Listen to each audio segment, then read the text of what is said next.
We present Doctor in the House.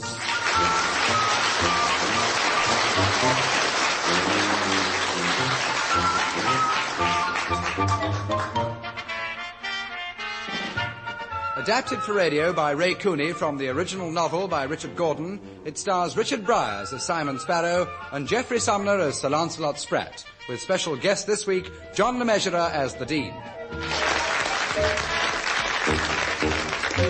Episode 1, St. Swithins.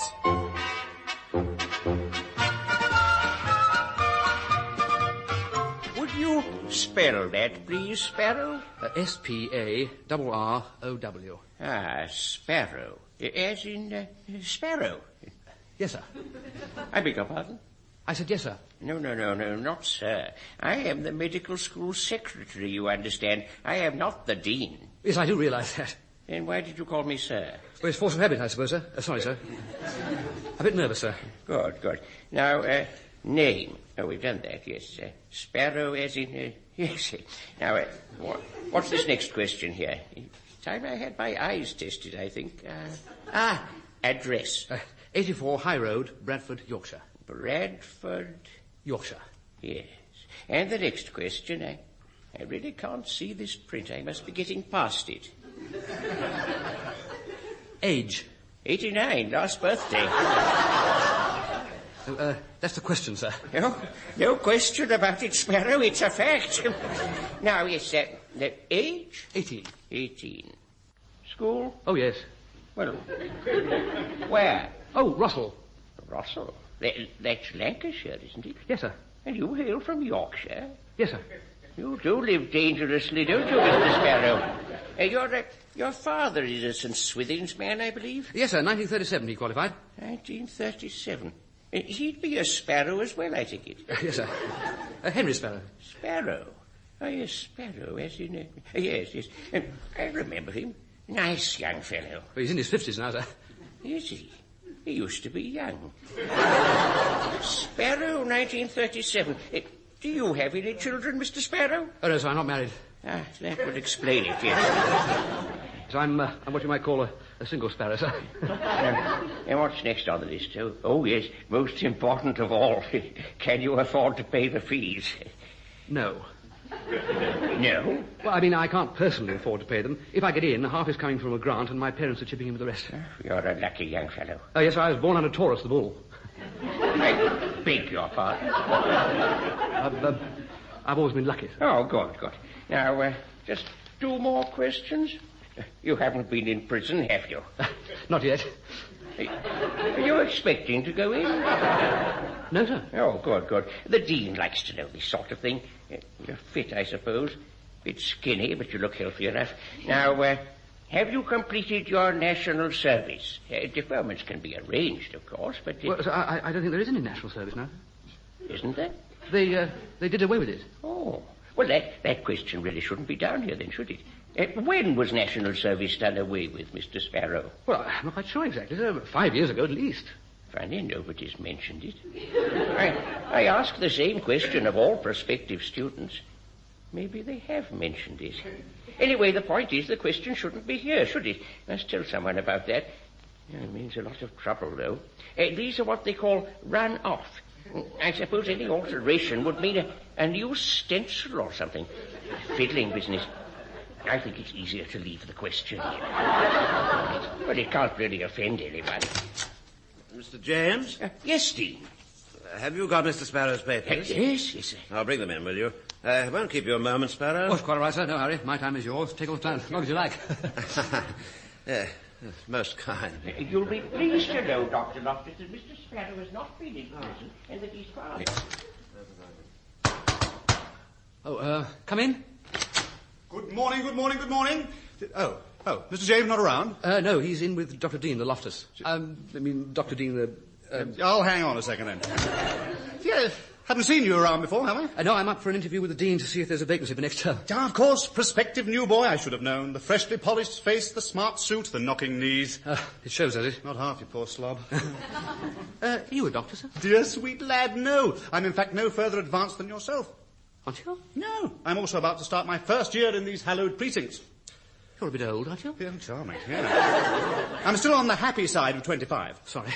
How old are you, anyway? 18. Oh, you're right, I have got one foot in the grave.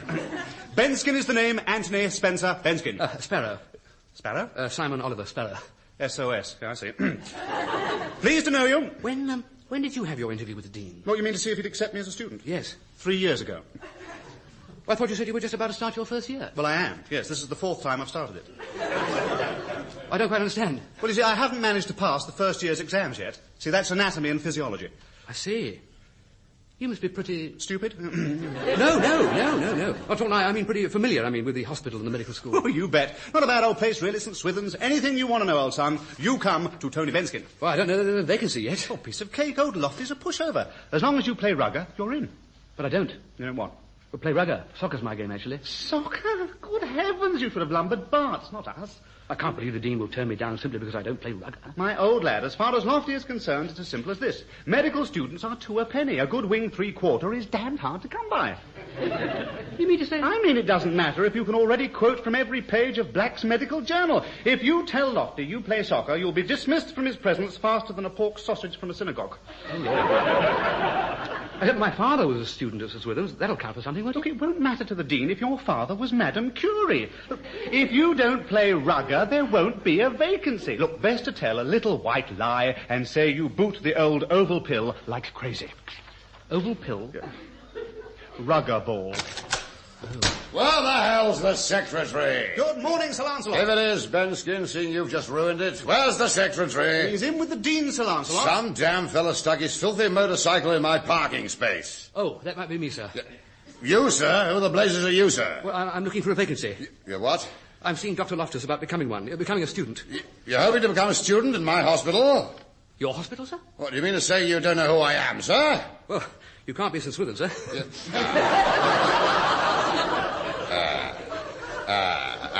A funny man, I see, yeah, comic.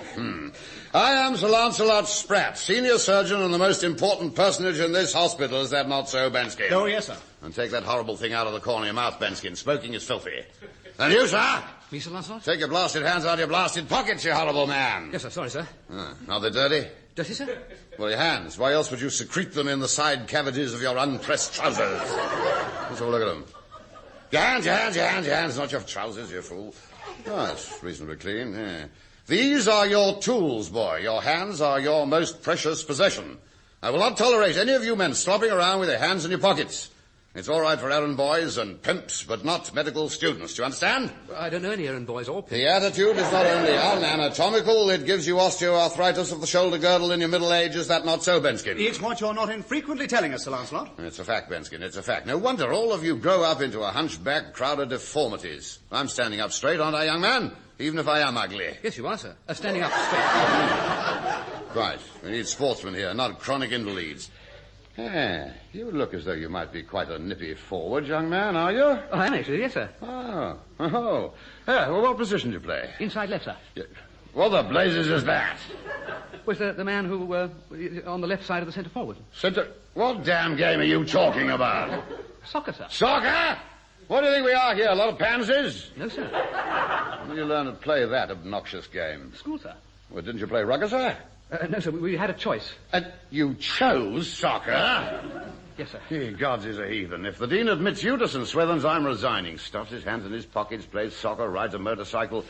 And what the blazes is your infernal machine doing in my parking space? Nothing, sir, it's just parked. Oh, is it? Well, now it's just squashed between my car and the wall, and I haven't got time to move it. Oh, dear. That's what I came in for, to tell the secretary. Damn cheek you've got. It's my private parking space. Well, I've got to get all the way back to Bradford today. Is my bike all right? Bradford? Well, you're not a blasted Yorkshireman, too. Yes, sir. I might have known it. And you drove all the way down to London on a motorcycle? Yes, sir, overnight. Then you deserve all you get. Yeah, look at the time. Yes, you've got to get to the operating theatre. Benskin, after this obnoxious boy has seen the Dean, help him to extricate his motorcycle from my front bumper, will you? And if you so much as touch my paintwork, I'll have your guts for stitches. Blimey. That was Sir Lancelot Spratt, that was. If you get in, you'll see quite a bit of him.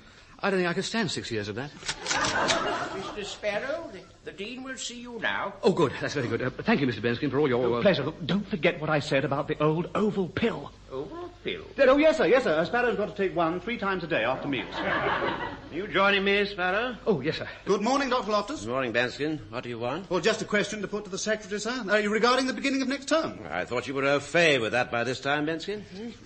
Well, after you, Sparrow. Oh, thank you, sir. Sit down, Sparrow. Yes, sir. Yes, well, I've gone through your case history, as it were, and academically you seem to be superbly equipped. Oh, very good to say so, sir.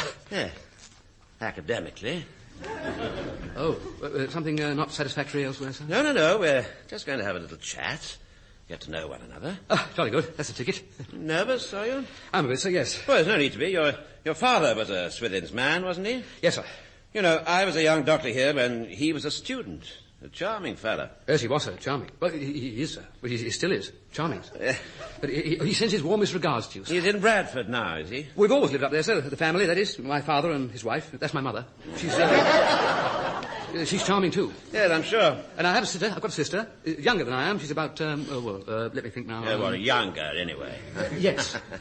Yes. Well, your father was most ambitious to become a surgeon, if I remember correctly. Indeed he was, sir. Yes, but he had rather bad luck with those fellowship exams, didn't he? I don't know that it was solely bad luck, sir. He failed 12 times. Oh, did he? Yeah. 12 times, really? Yeah. There's perseverance for you. Yes. Yeah. Possibly he didn't try again in case 13 proved to be unlucky. Yes. Well, why do you want to study medicine, Sparrow? I thought you'd ask me that, sir. Well, it's hardly surprising, is it? No. Well, why do you want to be a doctor? Dr. Loftus? Yes? I'm not sure that I do want to be a doctor. You're not sure? It's Dad, you see, sir. He's so very keen for me to follow in his footsteps. I see, and you're not so keen. Well, that's just it. I don't know if I am or not. It's like asking a native from the Brazilian jungle if he likes Yorkshire pudding. Is it like that? Well, how the devil would he know? Who know what? Well, a native from the Brazilian jungle. I mean, if he'd never tasted Yorkshire pudding, how would he know what his reaction would be if he were faced with a plateful of stuff? I don't think I quite follow you, Sparrow. Well, see, all a poor native would say is, fair enough. I've heard how marvellous Yorkshire pudding is. I'll give it a try, and if it tastes good, I'll stick to it. That's all he could say. I see. In Brazilian, of course. Well, it may seem peculiar, but that's how my mind works. Does it? Well, I find it's the only way I can express my thoughts clearly. You know, by removing them. Removing them?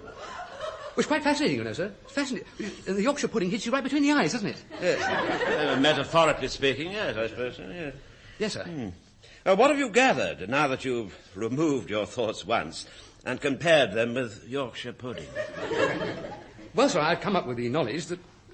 Well, I'm not sure I want to be a doctor. The Dean is conducting an interview, Sir Lancelot. I don't care if he's got the Pope with him. I want to see the Dean. Excuse me, Sparrow, for a moment, will you? Who is it? Spratt. I'm trying to explain to Sir Lancelot. All right. All right, thank you, Mr. James. I'll see you, Sir Lancelot. It's too bad.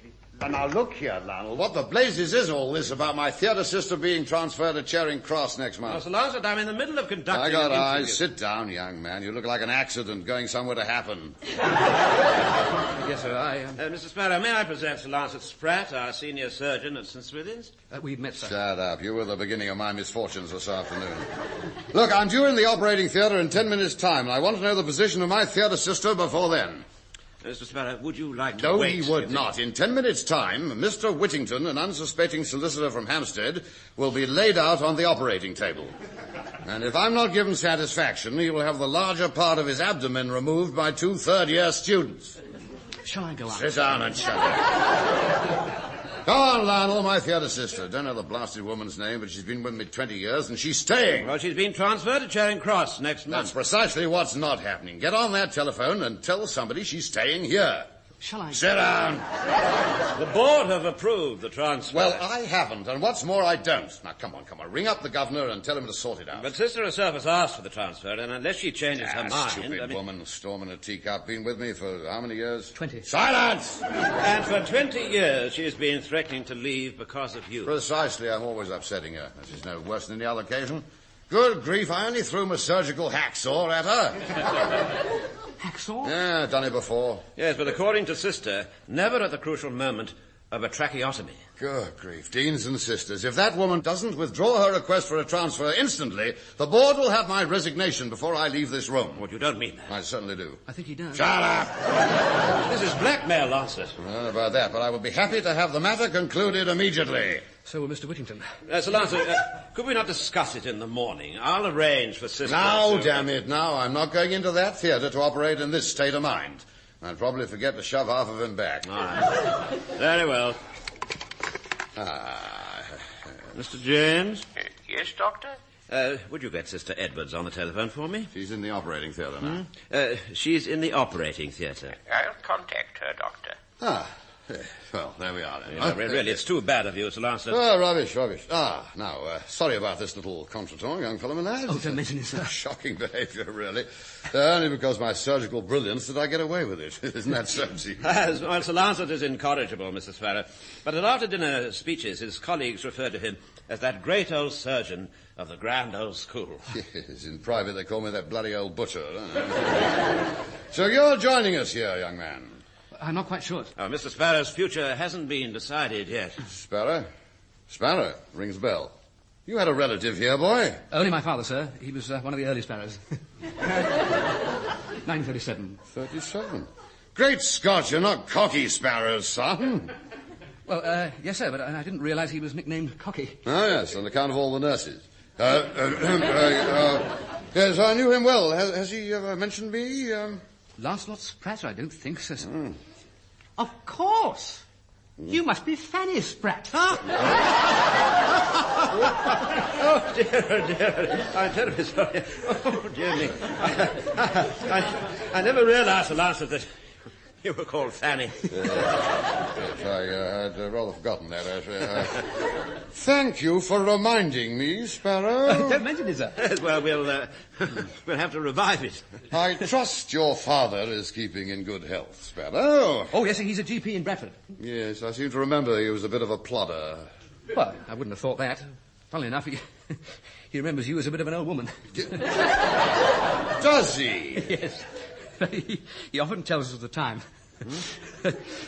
That Fanny was locked in the lavatory of the nurse's home.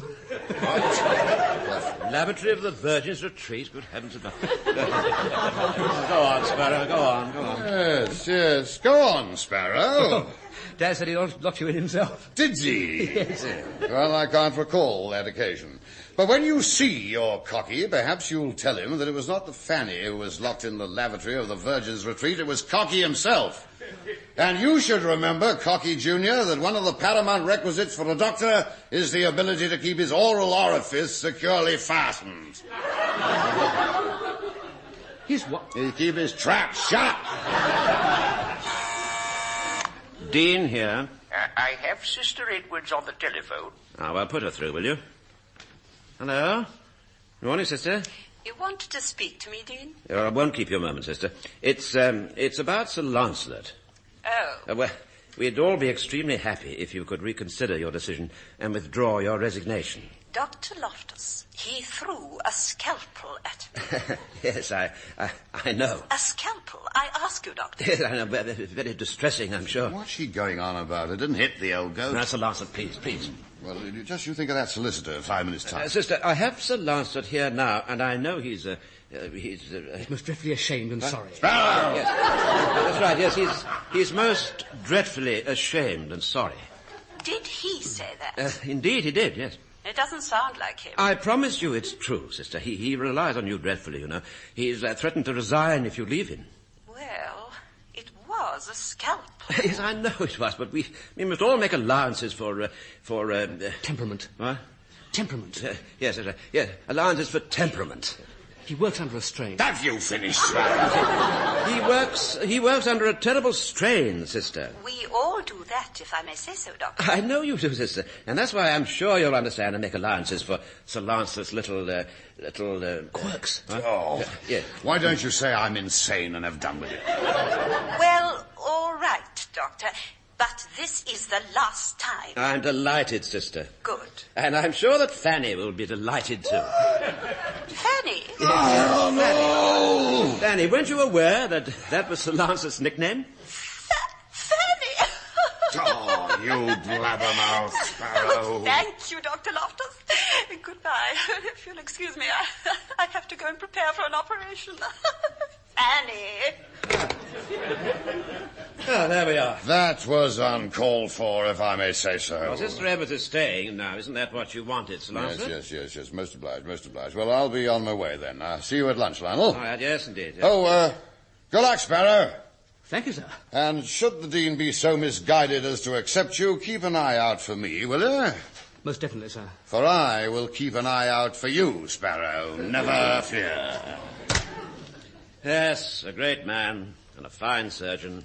Well, so you're not sure you wish to honour us with your presence? I've got to be honest, Dr. Loftus. Yes, I suppose you have, yes. A pity, but when are you returning to Bradford? I thought I'd have lunch in London, sir, and then ride back to Bradford this afternoon. Ride? Well, what the dickens did you come on? A motorbike, sir.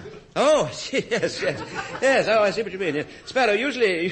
Yes, of course. I usually make up my mind immediately after these interviews and don't prolong the agony for the candidate.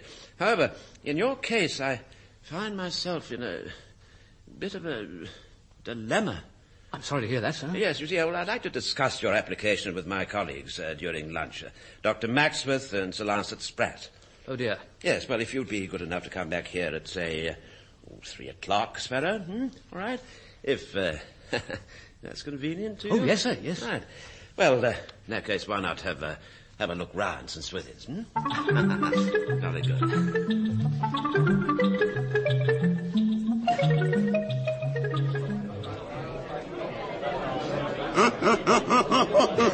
What are you drinking, Simon? Half a bitter, please, Mr. Benskin. Mad impetuous fool. And call me Tony. Half a pint of bitter, please, Padre. I'll have a pint. Right you are, sir. Oh, Padre, allow me to introduce a prospective student, Simon Sparrow. Oh, very pleased to meet you, sir. Same here. I expect we'll be seeing some more of you in the next 6 weeks, eh? Well, I haven't been accepted yet. Don't think I will be, to tell you the truth. If Dr. Loftus asks Fanny's opinion, I've had it. You'll be all right, old son. The Dean's a piece of cake and Sir Lancelot's bark is worse than his bite. His bark can practically give you rabies, though, can't it? Am I okay for time? It's 2 o'clock. I don't be late. So calm down. I thought you weren't all that keen to join us at Swithin's anyway. Yes. You've been jolly decent, Mr. Benskin. Not a thing. Just showing you over the old place. And don't call me Mr. Benskin, for heaven's sake. You make me feel as old as the Dean's secretary. No, yeah, 89. Yeah, looks every year of it, too. Hey, do you know he could take his place in the post-mortem room without attracting attention? Pint and a half of best. Aye, thank you. Down the jolly old pharynx. The who? The pharynx. I quote. The pharynx can be seen at the back of the mouth when it is wide open. The term throat is popularly applied to this part, but, strictly speaking, the pharynx is the cavity into which the nose opens above and from which the larynx and gullet open below. The part which lies behind the nose is called the nasopharynx. It's enough to put you off your beer, isn't it? No fear. Lovely. Very kind of you to give me a hand with my bike, Tony. Think nothing of it. Here, had Spratt's rolls done it any harm? I don't think so. I was more worried about his paintwork. Well, that wouldn't really concern him. He's so stinking rich he trades them in when the ashtrays are full. That's jolly good. It's as old as the hills. Haven't you heard it before? No. Oh, you have just come up, haven't you? I suppose I have, yes.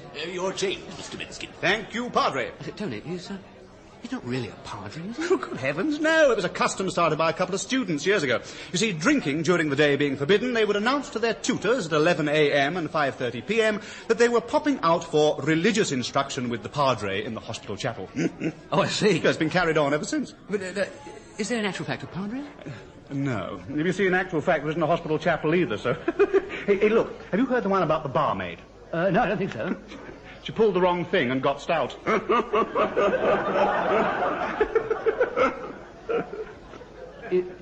Is that it? Is that what? Well, the joke. She got stout. How old did you say you were? 18. Yeah. You've led a pretty sheltered life, haven't you? Pretty. What about the old crumpet steaks? But no, thanks. I wouldn't mind one of those sausage rolls, actually. No, you're joking, aren't you? Joking? No, I haven't had a nibble since lunchtime. I say. Padre? Sir? Deux sausage rolls, s'il vous plaît, for Simon Oliver Sparrow here. Coming up, sir. SOS. That just about sums you up, doesn't it? I suppose it does, yes. Have the other half, Simon. No, not for me, thanks. Why not? I don't really drink very much. Don't drink? No, hardly at all, in fact. Only if I've been out for a long walk or something. I'm thirsty. God help us all. 2 sausage rolls. How many years have you been dishing out the booze and nosh here, Padre? Oh, 38, sir. That is a lifetime. The Padre remembers the present senior physicians when they were students themselves, and a pretty rowdy crowd by all accounts. There was the famous incident concerning Lofty. Your dean, Sir Dr. Loftus. Yeah, what about him? He doesn't look as though he could ever set boo to a goose. Don't you believe it? In his second year as student, he very nearly got kicked out.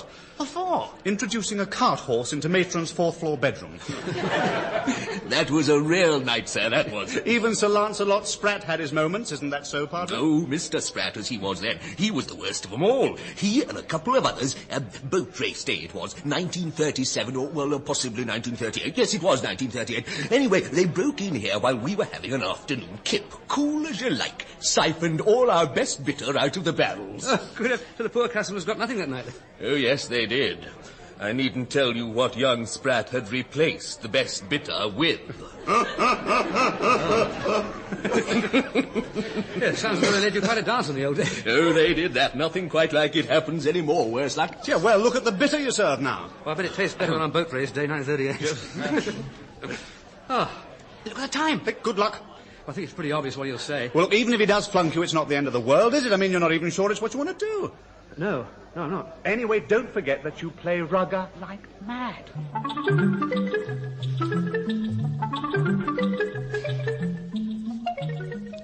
And if I remember correctly, Sparrow, the last thing you were telling me was that you weren't sure whether or not you wished to be a doctor. Yes, sir, I was saying that. Yes. Well, I've considered the matter and... Come in. Ah, here I am, Dean. Can't give you much of my time. Very busy. I won't keep you a moment, Sir Lancelot. It concerns Sparrow here. Sparrow? Yes, I'm in two minds concerning his application. The boy's a nincompoop. Thank you, sir. Anyway, what's it got to do with me? Well, in the letter from Sparrow Senior, he indicated that his son's talents are inclined towards the surgical rather than the medical. Surgical? Yes, so if we accept Sparrow here... Our paths will cross. Oh, jolly good, sir. Do you want to be a surgeon, Sparrow? He's not even sure he wants to be a student. What? Well, I've already explained to the dean, sir, that... What the hell are you wasting everybody's time for, then? Well... Hey, come on, boy, come on, say something. I've got to take a leg off in 10 minutes' time. Well, earlier on, sir, I made an analogy with Yorkshire pudding. You made what? I compared my feelings with Yorkshire pudding. Yorkshire pudding? Well, Sparrow, I think you can forget the Yorkshire pudding. Yes, sir, but I'll tell you one thing, Sir Lancelot. I shall be grateful for small mercies, Sparrow. But since I arrived at the hospital, sir, I don't know if it's the smell of the place or what, Dr. Loftus. Go on. I do desperately want to be given the chance to find out if I want to be a doctor. I don't quite follow you, my boy. Well, sir, like I was saying about the Yorkshire pudding... Sparrow! What I'm trying to say is, well, now I'm actually here, now that the moment has actually arrived, when I might not be accepted... I realise how much it means to me to be given the opportunity of... Of being given the chance to find out if you want to be a doctor. Exactly, sir. I don't want to try another hospital either, even if Swithin's is a bit smelly. Yes, quite. You know, Sparrow, although I admire you for being straightforward with me, that in itself is not a recommendation for studentship. No, sir. Ah. Did you play rugger? No, I'm afraid I don't, sir. Oh, well, that's your honest. Anyway, your father said in his original letter that you didn't, but he asked me not to hold that against you. Well, what do you think, Sir Lancelot? Well, Sparrow, all be destroyed. Are his academic qualifications suitable? Oh, absolutely. And his father was a Swithin's man? Yes. Well, I suppose he can't be as stupid as he looks. As far as I'm concerned, I'm prepared to have him around. Oh, thank you, sir, so much. Let's get back to the theatre. Have a pleasant ride back to Chilton, come Hardy, or whatever it is. Good afternoon, Dean. Good afternoon. Yes, I think I agree with Sir Lancelot. Oh, which fact, sir. I'm not as stupid as I look, honestly. Well, the new term starts on the 1st of October, and we would look forward to seeing you then, Sparrow. What do you mean? I'm in? Yes. And good luck to you. Oh, what's the matter, Sparrow? I feel a little faint, sir. Is there anywhere here where I could be sick? Oh.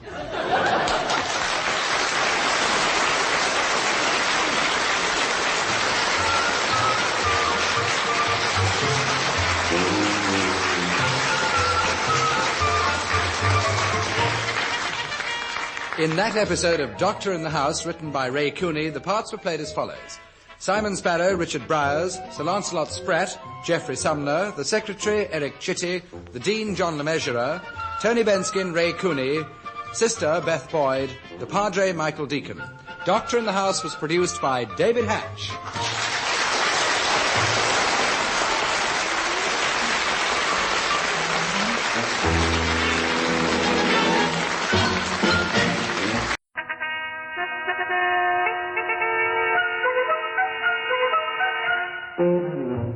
present Doctor in the House.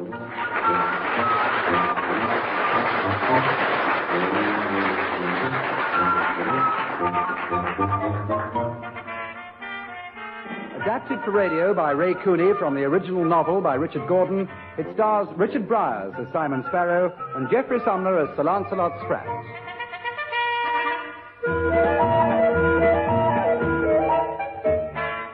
Episode 2, DITH.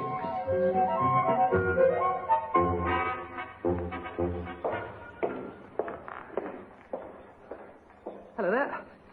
All right. You're the porter, the medical school porter. Oh, you're very observant. Yes. Well, it's the uniform that gives you away. I'm Sparrow, Simon Sparrow. You're reporting for the first day of term, are you? That's it. Exciting, isn't it? Is it? Well, it certainly is for me. First day of starting at Swithin's hospital. Life's adventure starting. Whole world at my feet. All this knowledge and learning available just for the taking. Is that why you're here half an hour early, Sparrow? Oh, Lancelot, good morning. Morning. Remains to be... Oh, that'll be jolly good. Jolly good. I am senior surgeon at St. Swithin, Sparrow, not a damn variety turn. So why are you half an hour early, boy? I can't wait to get cracking, sir. Oh, well, that'll soon go by the board. When you've been at school here for a couple of weeks, you'll fall in with the rest of them. In what way, sir? You'll come herring through that door anything up to half an hour late with egg on your chin, your hair all over the place, and empty beer bottles falling out of your pockets. Is that what you think of the students, sir? Oh, I've seen enough of them. They come here to study medicine. The only subject they pass out with is booze. Oh, I see. Booze and women. They go mad with the pair of them. Jolly good. I mean, You don't look as though you've had much experience with either commodity, Sparrow. Well, no, sir. I mean, not much, no, sir. Yeah. Well, I'll give you 2 weeks before you're coming in here as boozy and as sexy as the rest of them. Well, I'm here to work as well, sir. Well, the way most of them go at women and drink is damn hard work, believe me. Well, I mean, I'm not against mixing in a modicum of pleasure with my studies. You fixed yourself up with accommodation yet? Not yet, sir. No digs? No, sir. You intending to camp out, then? No.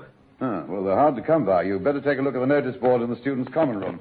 Those who pass their finals sometimes stick up the addresses of good landladies. Any of them with a tick against them, and you'll know what to expect, won't you? Hmm? No, sir. No? Oh, well, then you're in for a few surprises, aren't you? Oh, by the way, any with 2 ticks, you might give me a ring, will you? I'll see you in the lecture hall 10:30, Sparrow. Come in. Oh, morning. Is this the students' common room? Oh, well, that's what they told me. Are you new here as well? Yes, Simon Sparrow. Oh, David Evans. For some inexplicable reason, they call me Taffy. How old are you, boy? 18. Was that all? Oh, I should think you'll be the baby here, then. I suppose, sir. Nobody else around? Not yet. We're a bit early, see? There's the notice board. Let's have a look. What's it saying? All first-year students will assemble in the lecture hall at 10:30 a.m. for a lecture of welcome and introduction by Sir Lancelot Spratt. There will be no classes arranged for today. Tomorrow, new students will gather in the anatomical dissecting room to begin the term's work. Smashing. Isn't it like digs among them? Well, there's so much stuff up here. Lectures, examinations. Well, there's a motorbike going for £7. And a disarticulated foot offered at £4.10. Oh, is that cheap? I haven't the faintest idea. No, it isn't. Look, here's a pair of feet offered at £7. Oh. Hey, I like this one. What's that? Will the gentleman, underlined 4 times, who took my umbrella from the physiology lab last Thursday, bring it back? P.S. How the hell can I afford a new one? These are obviously left over from last term. Hey, listen to this. Would 2 students like to make up a party during the vacation to dissect an abdomen in Edinburgh? Digs an abdomen fixed. Good pubs. Well, there's a stack of textbooks for sale. They might be worth having. Yeah, save a bit. They're jolly expensive in the shops. Yeah. I don't see any accommodation, recommended or otherwise. Oh, you should have fixed yourself up before you came down. Well, I had done. I moved out, though. Well, why was that? Oh, you know. No? Well, there was this girl in the room opposite. Very pleasant she seemed to talk to.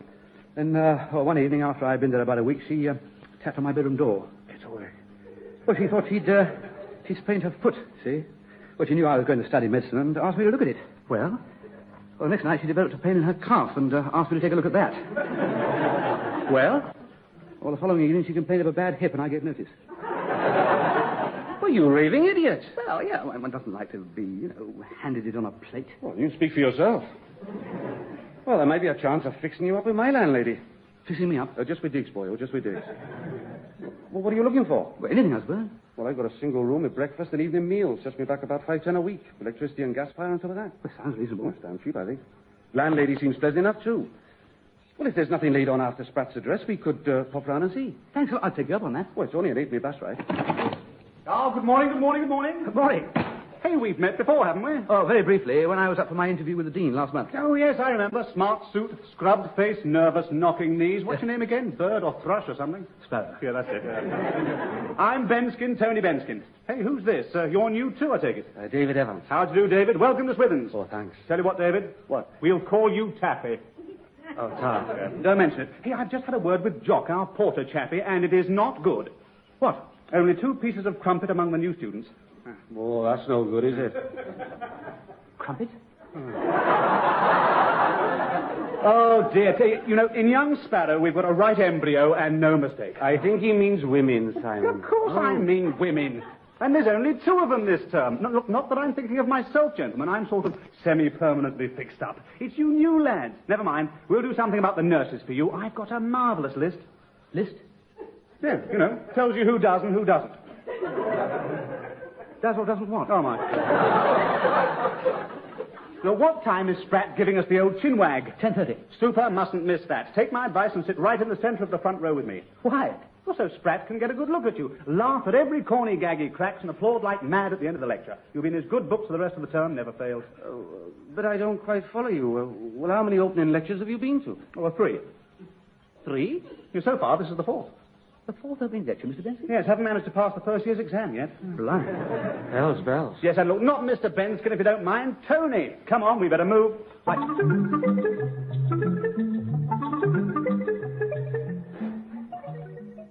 So I trust that all you miserable, idle gentlemen and charming ladies will grow to love some Swithins as much as I do. Joe, here, Sir Lancelot. Bravo, sir. Thank you, Mr. Benskin. I am mortified to see you back again. Thank you, sir. In the front row, I noticed. Of course, sir. Nihil desperandum. Oh, jolly. Yes, sir, jolly. Very impressive. Mr. Benskin. We here at St. Swithin's believe that although we are one of the smaller teaching hospitals, Benskin? we do get a remarkably high percentage of... What's what mean? Nihil desperandum. Haven't the faintest idea. St. Swithin's is not as famous as St. Thomas's or Bath. Say! Quiet at the back there! Thank you. Yes, pay attention at the back! Sir, Mr. Benskin! Oh, yes, of course, sir, yes. Thank you, Mr. Benskin. Pleasure, sir, great pleasure, sir. Where were we? Oh, yes. St. Swithin's has, however, been in existence long enough for Londoners to accept it as one of their more settled institutions that seem completely reliable, such as Westminster Bridge, St. Paul's Cathedral, all the conveniences of the Tottenham Court Road. Oh, yes, sir, very subtle, very droll, sir. Ladies and gentlemen, and Mr. Benskin, 6 years is a long time. It's not long enough for Mr. Benskin. Did you say something, Sparrow? No, sir. I see. Well, don't say it again, you horrible youth. 6 years is a period of apparently never-ending duration. However, if at the end of that time you have acquired but 50% of the knowledge we shall endeavour to put at your disposal, then you will be a credit to yourselves and St. Swithin's. But... It will be work, and more work. It will be work, and more work.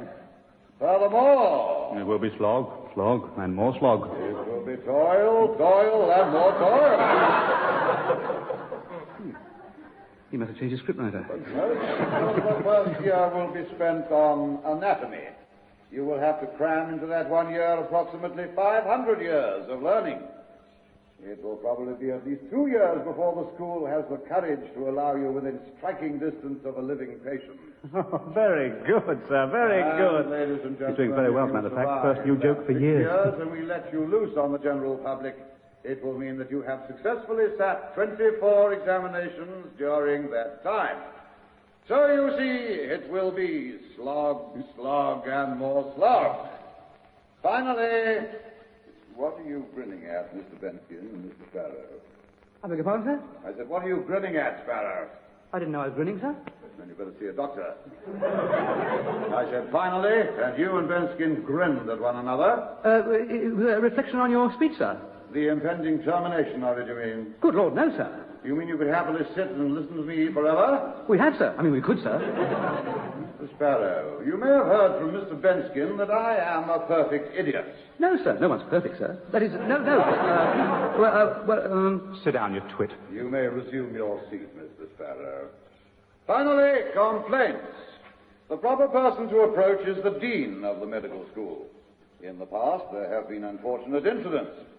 One misguided fellow wrote to his MP complaining about the condition of the school, and another even wrote an article for a Sunday newspaper entitled, How Can I Learn My Trade in Filth?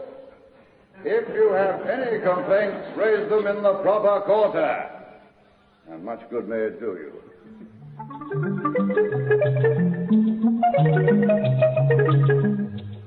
3 minutes off his best time so far. Next year I better get it down to 15 minutes dead. Does he always get a bit of barracking like that? Well, of course, he loves it. You know, he and I have practically worked up a double act over the past 3 years. I say. Who was that lady I saw you with last night? That was no lady, that was Sir Lancelot Spratt. He walks that way. What do you mean he walks that way? Oh, for course. Well, what are you going to do about your digs then, Simon? Aren't you fixed up? Well, he was, but the girl in the room opposite got fresh. Did she, by Jove? So I gave notice. To do what? Leave. A girl. Leave? You nutcase. Well, that's what I told him. It's students, perks, that sort of thing. So I'm in London to study. Yeah, well, you should have studied the girl in the room opposite to start with. Well, no, look, we don't start classes till tomorrow. Let's you and me pop over to my place now, Simon, and see what my landlady says. I mean, it's not a bad place. Sort of, mixture of ancient and modern.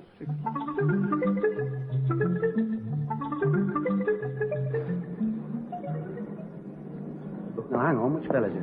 Oh, here we are, Mrs. Robinson. She can only say no. The house is let off into single rooms, so there must be quite a few in a place like this. Well, if she hasn't a spare room, she might let me share with you for a couple of days until I find something. Oh, there's no chance of that. These are single rooms with a capital S. I don't think I could even cope with a bird in mine. Hey, what have you got, a budgie?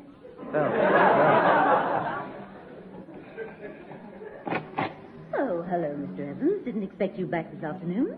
No, they hadn't classes laid on for us, so they gave us the rest of the day off. Very nice, I'm sure. This is a buddy of mine, a fellow student, you know. Oh, pleased to meet you. Come on in. Thanks. Well, it's turning a bit nippy out. Yes, winter's just about with us. Yes, indeed. We were wondering if you had a room vacant for Simon here. No. Pity that. Oh. You had the last one, Mr. Evans. What a shame. Have you got nowhere to stay? Well, my Auntie Ivy put me up last week. My folks live too far out, you see. I thought I could stay with my aunt a little while, but I don't have to put her out. Oh, no, of course not. Well, why not come in and have a cup of tea and we'll see if we can think of anything. Well, thanks, that's very kind of you. Do unto others, that's my motto. The lounge is in here. For I know he's there to stay. I used to miss him, but not now. I got used to being independent, and I like it. My divorce was a bit of an ordeal, but you soon get over these things, don't you? Well, oh, yes, suppose so, yes. Well, it's terrible business, I'm sure. I mean, you know, a marriage starts off by being, and ends up by being, it's terrible. Very understanding, Mrs. Sparrow. Are you ready for another cup of tea, Mr. Evans? Not yet, thanks. How about you, Simon? I'm fine at the moment, thanks. Lucky he left me when I was young enough, that's what I say. How old would you take me for, Simon? Well, I really couldn't say. I mean, you're not young, obviously. I mean, not ridiculously young. I don't know. Well, I'd say you were about 25. Oh, you'll make a marvelous doctor. Bedside manner is perfect. Have I said the wrong thing? Oh, not by a long chalk. It might surprise you to know that I'm over 30. Good Lord. Well, it's hardly middle age, you fool. No, of course not. No, it's just that you don't look that old. Oh, sweet. Are you ready for that other cup of tea, either of you? Oh, not me. Won't be a sec. I'll just finish this one. I think just for tonight, Simon, you'd better stay in my flat.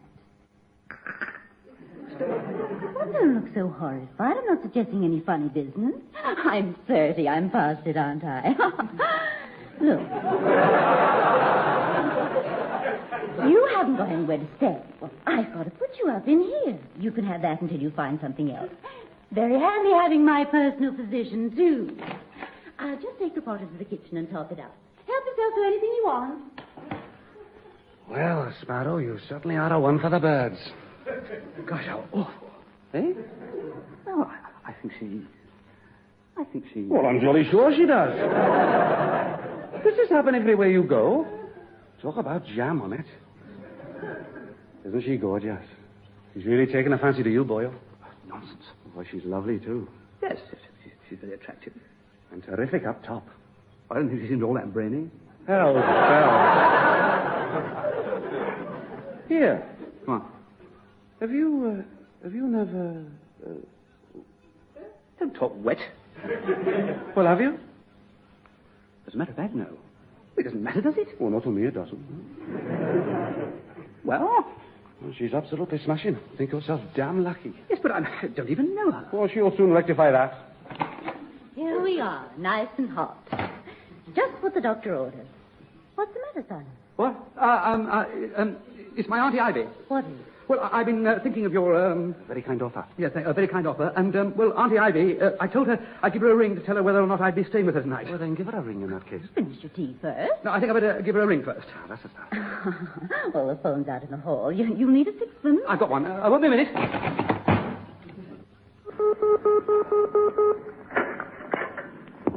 Hello? Hello, Auntie? Simon here. Auntie, you know you asked me if I was staying with you again tonight. Well, I am. Yes, definitely. Yes. I'll be with you in about half an hour. I'm leaving now.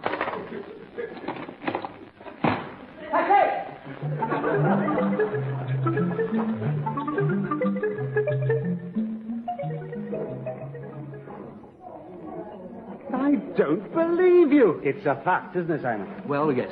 You had it offered to you on a plate again? I think it was on a plate. Well, of course it was on a flipping tray. Here, bung over the sugar, will you? He only offered me a put-you-up. There was more than a put-you-up on offer. That old muttonhead here turned it down? Yes, I did. Simon, are you a bit funny, darling? No, I am not. Well, I tell you, he's fussy. So, you returned to Auntie Ivy's bosom last night, did you? Yes. Yeah, there's nothing going on between you and Auntie Ivy, is there?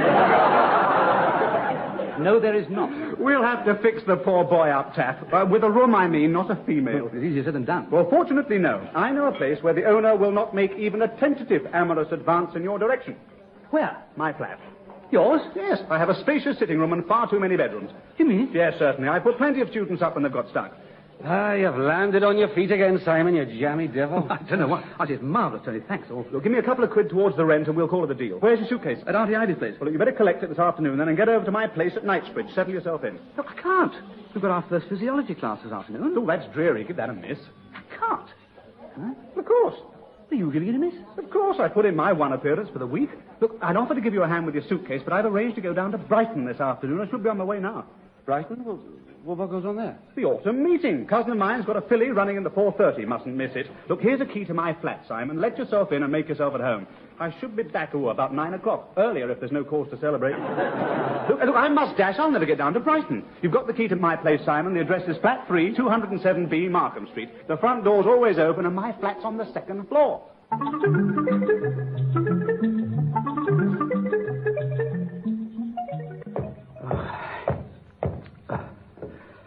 Flat 3. Now, where the devil did I put that key? Oh, lost those books.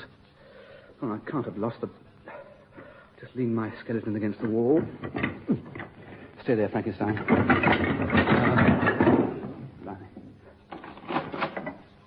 Oh, I thought I heard someone lunging about. Can I help you?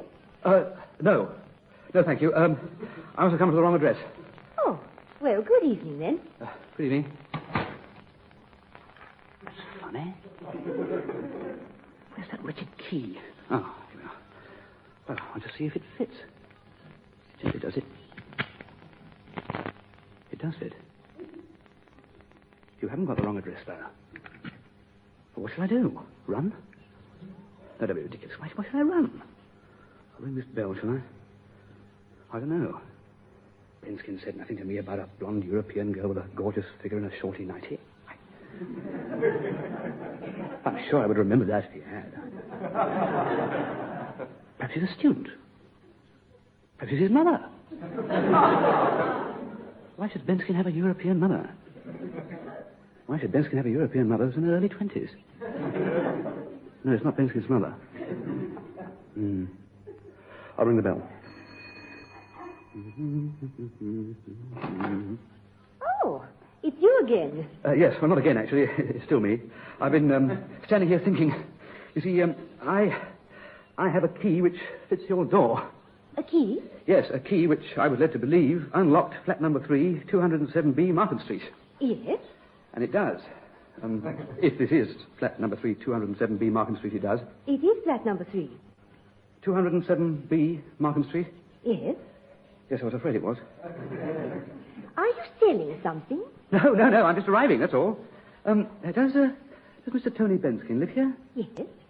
Oh. Well, perhaps I'd better come in. Why? I live here, too. You live... Oh, you are a friend of Anthony's. Yes, I think so. Yes, I am. I mean, I haven't known him very long yet. I just started at Swithin's. You're a new student. Oh, very, yes. I'm only 2 days old. 2 days new in the school. And Anthony has asked you to be his guest. Well, sort of, yes. Oh, why did you not say so? I'm not quite sure, really. Oh, I should have realized. Come in. Let me help you. Thanks. No, I can manage. That's all right. It's all right. Perfect. No, I can't. Look, could you hold Frankenstein? Yes. He's very charming. Yeah, very. How did he come to lose his leg? They wouldn't tell me. Maybe it was in the same fight as he lost his teeth. I shall sit him in the armchairs there. How's that? That's fine. Oh, this is the sitting room. Yes. Yes, I can see that. It looks most comfortable. Are you a fellow student by any chance? No, most definitely not. Oh. My name's Sparrow, Simon Sparrow. I'm pleased to meet you, Simon. I'm Vera. Oh, how do you do? Would you like a cup of tea or sherry? No, thanks. Very kind of you, but I'll have some tea, that is. I mean, Auntie gave me some before I collected my things. Auntie Ivy. Oh, do sit down. Thanks. Oh. Funny enough, Tony forgot to mention to me that I'd find you here. Did he? Yes. A very pleasant surprise, of course. You're not Mrs. Benskin, are you? Wife, not mother, I mean. No, and neither. Oh. Relative? No. No? Jolly good. I'm his girlfriend. Oh, jolly good. Oh, look, are you sure you wouldn't like a cup of tea? Definitely. Then if you'll excuse me a moment, I've got to dress. Which room do you... Oh, no, none of them. I live in the flat opposite. Oh, jolly good. I've just been having a bath. My geezer's had it. Oh? Just look round as you please. The sitting room is a little untidy. We had a party last night. One of Anthony's friends is leaving for an appointment in Nigeria. We all got a little high. I'm sorry about the mess. Well, bye-bye for now. Yeah, bye-bye for... Yes. Well, my late headmaster always said that the best way to treat anything unusual is to ignore it. I'm in trouble already. I beg your pardon? Look, Simon, will you do up my bra, please? You? It's these damn hooks and eyes. They really are the most ridiculous invention. Well, what, where... At the back. Don't let go! No. Don't worry. I'll turn round. Look, you see what's wrong? The hook is squashed down or something. It won't go through the eye. The eye. Aye. Can you prise it open? Your back's got a lovely suntan, hasn't it? Thank you. Have you got hold of the strap? Not yet, no. Well, take it. Yes, that's it. Can you see the hook? Yes, I can see it. It's flat, isn't it? No, it's absolutely... Oh, the hook, yes. Can you open it with your fingers? No. Really tough little devils, huh? Well, I'm terribly sorry. That's all right. I shouldn't have let go. I'm decent now. You can open your eyes. Thanks. Well, I haven't got them shut, actually. I think I'll need a tin opener or something on this. This fork might do it. Yes, that's getting it. Yeah, must say. Tony has certainly got a rum collection of trophies here. Rum? Strange. Where do you get that 30-mile speed limit sign? Devon or Somerset. Anthony was on a rugger tour down there. In the West Country, you call it. I see. That also explains the policeman's helmet with the badge of the Cornwall Constabulary. Yes. Oh, I like that. What? The small metal notice on the bathroom door. Nurses only. The best one is in the bathroom. What's that? At the appropriate place is the request not to use the lavatory while the train is standing in the station. Your boy, isn't he? I must say, Tony's got it all buttoned up. Private income, lovely flat. Time off to go to the races. Races? Yeah, he's down at Brighton this afternoon. Down at Brighton? Yes. His cousin has got a horse. Pig! I'm sure he said a horse. Oh, the lying toad. But have I said something to upset you? Oh, I'd like to do something dreadful to that man. I'd like to cut off his... Yes, quite. He promised me he wouldn't gamble anymore. He promised me. No wonder he wanted to borrow £20 this morning. Well, I may have misheard him, of course. Where's the morning paper? I very likely got it wrong. I mean, maybe he said that his cousin was a little horse in the throat, and Brighton, you know. Look, here we are, racing at Brighton today. Oh, and he promised me. No, don't. But he promised me. He said he wouldn't lose another pfennig. Pfennig? He doesn't love me. Those horrible horses mean more to him than I do. Oh, now. Oh, Lord. Look, don't. Oh, Mr. Sparrow. No, please, Mrs. Vera. You mustn't cry. Please, you're making my shirt wet. Please, don't upset yourself. There. Now, it could be worse. Nothing matters half as much as you think it does, you know. Put Vera down. Well, I wasn't. She wasn't. We weren't. Well, I must say, Simon, they certainly fall for you. Now, look, fellas, I mean, suppose you were wondering why she hasn't any, well, many... I mean, she wouldn't. I couldn't. We didn't, and we didn't expect you back.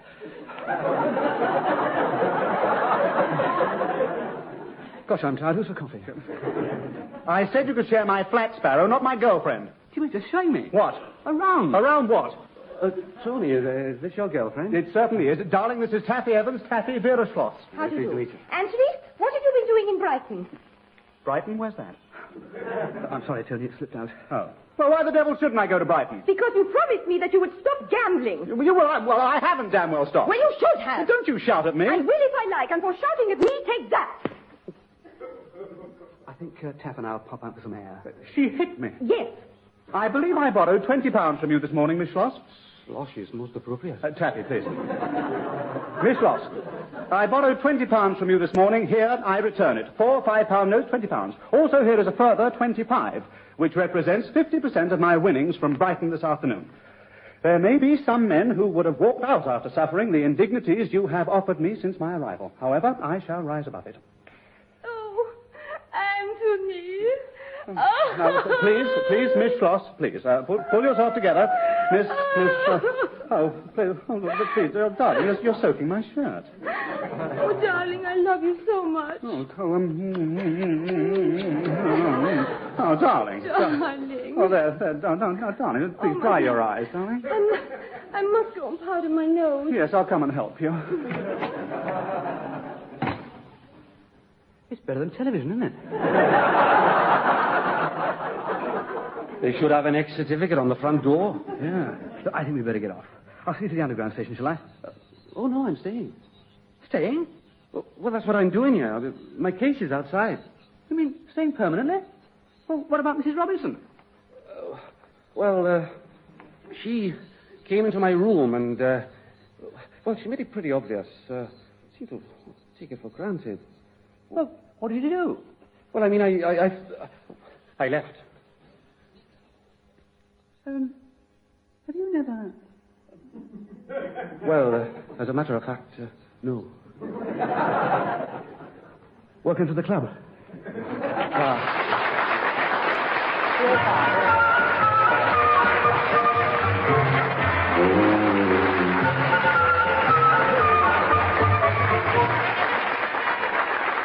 In that episode of Doctor in the House, written by Ray Cooney, the parts were played as follows. Simon Sparrow, Richard Briers, Sir Lancelot Spratt, Geoffrey Sumner, Tony Benskin, Ray Cooney, Taffy Evans, Edward Cast, Vera, Norma Ronald, Porter and Adams, Michael Deacon, Mrs. Robinson, Anne Murray.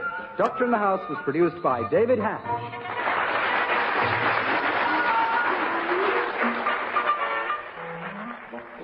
Geoffrey Sumner is now appearing in Uproar in the House at the Whitehall Theatre, London.